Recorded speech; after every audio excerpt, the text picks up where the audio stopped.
Ladies and gentlemen, the very word secrecy is repugnant in a free and open society, and we are, as a people, inherently and historically opposed to secret societies, to secret oaths, and to secret proceedings. We decided long ago that the dangers of excessive and unwarranted concealment of pertinent facts far outweighed the dangers which are cited to justify it. Even today, there is little value in opposing the threat of a closed society by imitating its arbitrary restrictions. Even today, there is little value in ensuring the survival of our nation if our traditions do not survive with it. And there is very grave danger that an announced need for increased security will be seized upon by those anxious to expand its meaning to the very limits of official censorship and concealment. That I do not intend to permit to the extent that it's in my control.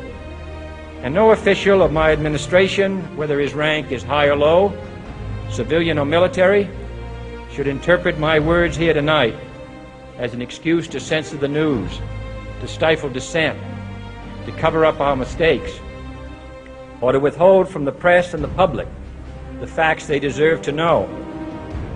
For we are opposed around the world by a monolithic and ruthless conspiracy that relies primarily on covert means for expanding its sphere of influence, on infiltration instead of invasion, on subversion instead of elections, on intimidation instead of free choice, on guerrillas by night instead of armies by day.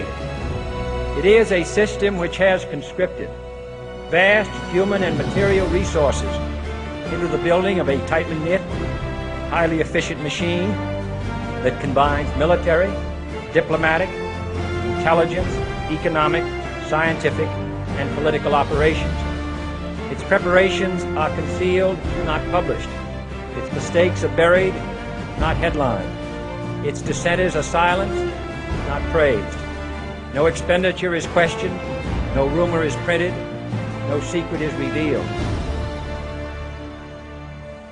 No president should fear public scrutiny of his program, for from that scrutiny comes understanding, and from that understanding comes support or opposition, and both are necessary.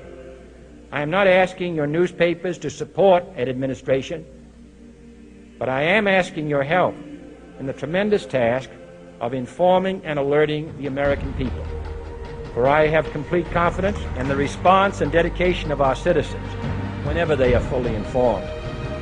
I not only could not stifle controversy among your readers, I welcome it. This administration intends to be candid about its errors.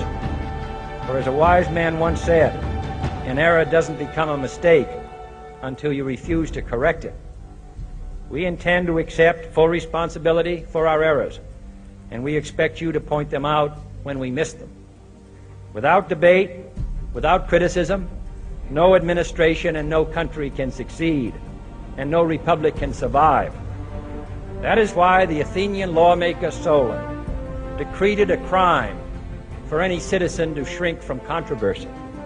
And that is why our press was protected by the First Amendment, the only business in America specifically protected by the Constitution, not primarily to amuse and entertain, not to emphasize the trivial and the sentimental, not to simply give the public what it wants, but to inform, to arouse, to reflect, to state our dangers and our opportunities, to indicate our crises and our choices, to lead, mold, educate, and sometimes even anger public opinion. And so it is to the printing press, to the recorder of man's deeds, the keeper of his conscience, the courier of his news, that we look for strength and assistance, confident that with your help, man will be what he was born to be, free and independent.